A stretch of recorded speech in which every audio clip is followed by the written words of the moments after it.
Clark herself. I'd hope to share a better update, but I will not be returning to play the season. I spent hours in the gym every day with the singular goal of getting back out there. Disappointed isn't a big enough word to describe how I'm feeling. I want to thank everyone who has had my back through all this uncertainty. This has been incredibly frustrating, but even in the bad, there is good. And the way the fans continue to show up for me and for the Fever brought me so much joy and important perspective. I'm so proud of how this team has only gotten stronger through adversity this year. Now it's time to close out the season and claim our... The WNBA is facing a harsh reality check in the absence of Caitlin Clark. Viewership is plunging, ticket sales are in free fall, and the league's credibility is under pressure. Outside of the Indiana Fever, most teams are watching their hopes sink quickly, weighed down like an anchor in deep water. So it's official. The most heartbreaking news for Indiana Fever fans that could come of the season, but Caitlin Clark will not be returning to the 2025 WNBA season. She took the liberty of posting it herself because there were many people asking to hear from Caitlin Clark, to hear how she felt about the entire situation, because a lot of people felt like it was the front office that was kind of making all... If Caitlin Clark were to suffer a season-ending injury, the WNBA's historic growth slogan would sound more like a flimsy sales pitch from an exhausted intern. The shine would vanish, the buzz would fade, and owners wouldn't just be worried, they'd be unraveling. This isn't concern anymore. It's panic mode, and it's spreading across the league like wildfire. The norm for the WNBA is being largely ignored by the media. Largely ignored by sports media.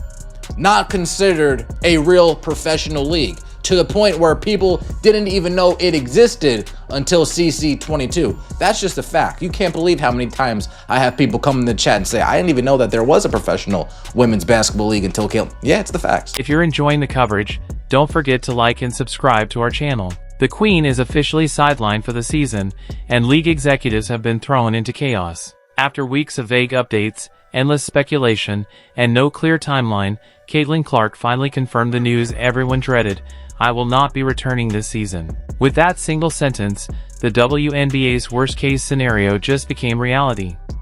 And Clark saying that she tried to get back on the floor. It appears that she just ran out of time, not able to get enough confidence back in her body as the season wraps up and the playoffs are likely about to begin for Indiana. I mean, it's a gut punch that basically encompasses an entire season of them. The Fever have lost so many players to injury, but obviously none bigger than Clark. And there was such a wait for this second season after her magnificent rookie season. And then, you know, the anticipation of her possibly coming back only... The Fever can finally abandon the illusion of a miracle comeback.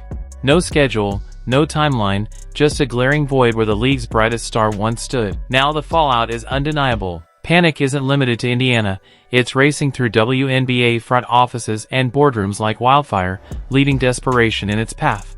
When she was supposed to return versus the Minnesota Lynx, supposedly, and then the Scott Agneses and all them start talking about she suffered a bone bruise in Phoenix, I told y'all it was a wrap. It was done. It was done. They knew it.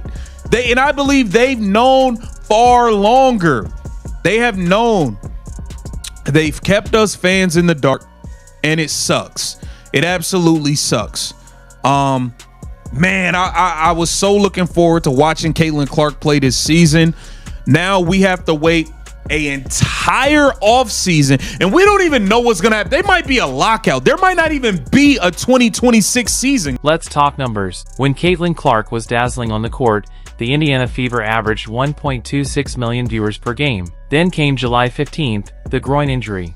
Overnight, national broadcasts dropped to 847,000 viewers. That's a brutal 53% plunge, a reality check delivered like a freight train. And those figures came while fans were still holding on to hope of a return. Now that Clark has officially shut it down for the season, the real collapse hasn't even begun. Brace yourself, the WNBA isn't just facing a slump, it's staring down a full-blown ratings apocalypse. This has been a huge disaster as far as public perception for the WNBA. An entirely new group of people started tuning in to this league for one player and one player only. In fact, so many new people tuned into this league, the viewership for the Caitlin Clark games largely surpassed anything else going on in the WNBA. I would argue that the amount of Caitlin Clark fans are at least 3x the amount of WNBA. The WNBA without Caitlin Clark doesn't feel like a professional league, it feels like a support group for players wondering why no one's watching. The league had a chance to prove it could stand tall during her absence, and the results were brutal. NBA TV broadcasts dropped 40% without her. Non-Clark games averaged just 549,000 viewers, 37% lower than what she alone delivers. The gap between Clark-led matchups and the rest is so glaring, it borders on comedic. This isn't just one superstar sidelined, it's the league's entire marketing playbook unraveling in real time, with executives watching in panic as the foundation they built everything on begins to crack. Because she knows just how much she means to everybody that buys those tickets. I mean, I would say at least like 90 to maybe not 95, but like 90% of the people in arenas were there to see Caitlin Clark, which of course they became fans of the Fever afterwards, but you know, Caitlin Clark is the draw. And then here's this one where she's actually in her street clothes, and yeah, these are, you know, pretty heartfelt photos, her in the huddle with her teammates. But I gotta say, this was quite a year. I mean, there came a certain point where people, including myself, were just like, what is actually going on? I think that it's time. It was definitely time to tell. Commissioner Kathy Engelbert can call Caitlin Clark the most popular athlete in America all she wants, but that crown comes with a dangerous burden. When an entire league's success hinges on one player's health, every injury becomes an existential crisis. The WNBA spent decades chasing sustainability, and then Clark arrived, instantly becoming the line between relevance and irrelevance. Now, picture the upcoming WNBA finals without her. With the Indiana Fever clinging to 8th place at 21-20, a playoff run is far from guaranteed. Without Clark on the floor, or in the spotlight, the team once hailed as a title contender is left scrambling just to survive, missing its floor general, its marketing engine, and its ticket-selling superstar. Indiana Fever will be either a first-round exit or may not make the playoffs. I really believe that Mystics game is a trap game. Also, I don't know if they have all the pieces anymore now with Chloe Bibby out for the rest of the season, another random player, but we drafted her. We kind of know her, but still, she wasn't part of the team for the majority of the season. And then Aerial Powers and Odyssey Sims and Shea Petty. Who are these people? You know what I'm saying?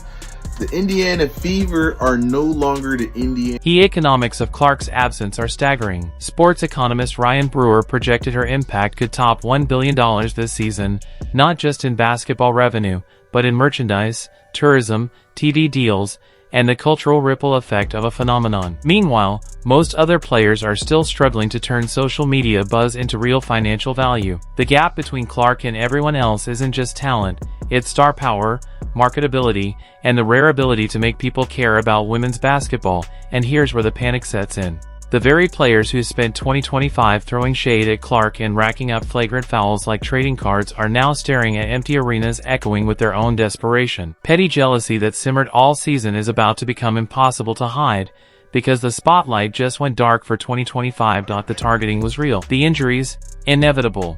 And now the consequences are crashing down harder than a Carter Williams flagrant. Clark absorbed more physical punishment than any other player in the league, and when your entire marketing plan revolves around one superstar, protecting that investment should be non-negotiable. The league failed, and now it's paying the price in empty seats and canceled broadcasts.